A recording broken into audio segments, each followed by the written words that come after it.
Maybach music. Can anybody out there hear me? Hear me? 'Cause I just wanna say. Hello, good afternoon and welcome back in my new mini vlog. आज चाहिँ म ड्युटीबाट आएँ अनि ड्युटीबाट आइसकेपछि कम्पनीमा थोरै काम भएको भएर चाहिँ आज हल्का पार्ट टाइम जबको लागि sir part time job holder साउज लिन आउनुभयो सर र हामी चाहिँ ट्र्याक्टरमा सर गयौँ अनि कामबाट फर्किने क्रममा चाहिँ यसो भिडियो बनाइदिउँ न त भनेर हामी यसरी भिडियो बनाउन लाग्यौँ। लगभग 8-9 बजिसकेको थियो तर पनि यहाँनिर चाहिँ 9-10 बजीसम्म घाम लाग्ने भएको भएर घाम लागिरहेछ अनि हामी चाहिँ थोरै पिच बाटो अनि थोरै कच्ची बाटो हुँदै हैन हामी यसरी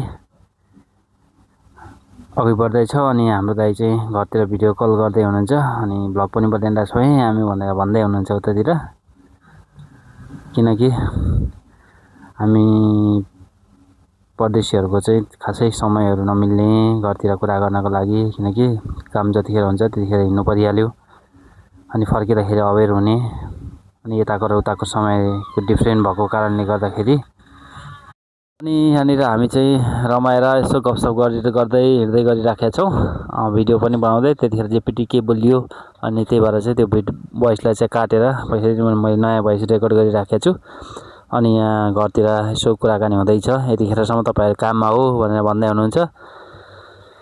हामी चाहिँ कच्ची बाटो सकेर पिच बाटोमा आइपुग्यौँ।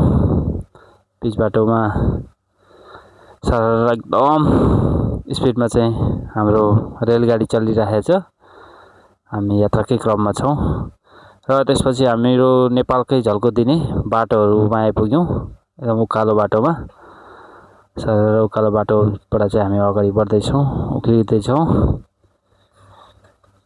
अब नेपालको चाहिँ ट्र्याक्टर यहाँको चाहिँ एकदम ठुलो खालको ट्र्याक्टर पहाड एरियातिर नेपालको पहाड एरियातिर चल्ने ट्र्याक्टर त्यसमा चढेर त्यसको टेलरमा चढेर लगभग 50-60 जना सर हामी चाहिँ उकालो बाटो चढिरहेको छौँ। अनि हेर्नुहोस् त यो बाटोहरू चाहिँ टक्कै नेपालकै भाइब्स दिने अनि बाटोहरू चाहिँ एकदमै व्यवस्थित तरिकाले बनाएको हैन यस्तो उच्च ठाउँमा पनि एकदम व्यवस्थित एकदमै हुन्छ नि गुणस्तरीय बाटोहरू चाहिँ बनाएको छ सबै कुराहरूको चाहिँ एकदमै राम्रो हुन्छ नि प्रविधिहरूलाई चाहिँ प्रयोग गरेर चाहिँ यसरी मजाले बनाएको छ बाटो। यो चाहिँ एउटा सानो गाउँको चाहिँ बाटो भए पनि एकदम व्यवस्थित तरिकाले बनाएको छ यस्तो घुमाउरो बाटोहरू छ तैपनि त्यस्तो दुर्घटनालाई हैन एकदमै विशेष ध्यान दिँदै बनाएको छ। अनि यहाँनिर एउटा कुरा चाहिँ तपाईहरुले याद गर्नुभएको भएन यहाँ हाम्रो नेपालको भन्दा ठ्याक्क फरक छ हामी चाहिँ लेफ्ट साइडमा हिँडिरहेका छौँ भने यतातिर चाहिँ राइट साइडमा हिँड्ने त्यस्तो हुन्छ नि सिस्टम ठ्याक्क उल्टो छ। पार्किङहरू गरेको नि देख्न सक्नुहुन्छ हामी उतापट्टि साइडमा हुन्छौँ नेपालतिरबाट नेपालको रोडहरूमा चाहिँ तर यता चाहिँ यतापट्टि साइडबाट चाहिँ हिँड्ने उल्टो हिँड्ने सिस्टम छ। अनि हामी चाहिँ हाम्रो नजिकैको बजार हैन मार्केट एरिया हाम्रो क्याम्पको नजिकै मेलिसिया बजारतिर आइपुग्यौँ। अब चाहिँ थोरै घरहरू अनि त्यसपछि थोरै बजार एरियाहरू चाहिँ आइराखेको छ देख्न सक्नुहुन्छ एकदमै राम्रो हुन्छ नि वातावरण घर अगाडिको सजावटहरू हैन यहाँ खेल्ने पार्कहरू एकदमै व्यवस्थित छ।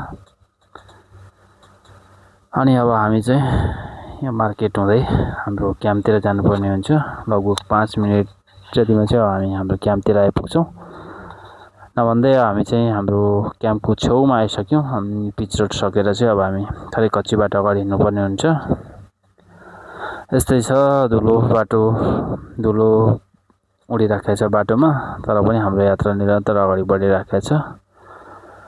त्यो आजको हामी काम सकेर लगभग रुममा आइसक्यौँ र रुमको छेउमा पुग्यौँ लगभग 1 मिनेटको दूरीमा हामी आइसक्यौँ। अब चाहिँ हामी हाम्रो गन्तव्य स्थलमा आयौँ। अब गाडीबाट ओर्लिनु पर्ने हुन्छ सबैजना अनि खाना पकाउने खाने सुत्ने अनि फेरि भोलि काममा जानुपर्ने हुन्छ र हामी चाहिँ हाम्रो गन्तव्यमा आइसक्यौँ। सबैजना अब ओर्लेर हामी हाम्रो गन्तव्यतिर जान्छौँ। अनि हामी गाडीबाट ओर्लिने बेला चाहिँ मैले यहाँनिर साथीलाई क्यामेरा दिएँ अनि ओर्लेको पनि देखाउनु पर्यो भनेर। यसरी चाहिँ हाम्रो यस्तो छ युरोपको हैन एग्रिकल्चरको काम। अनि यसरी चाहिँ हाम्रो आवतजावतहरू चाहिँ डेली लाइफहरू चलिराखेको छ। अब हिँडेर लगभग 1 मिनट जति अगाडिपट्टि हाम्रो चाहिँ बस्ने ठाउँ छ। So thanks for watching.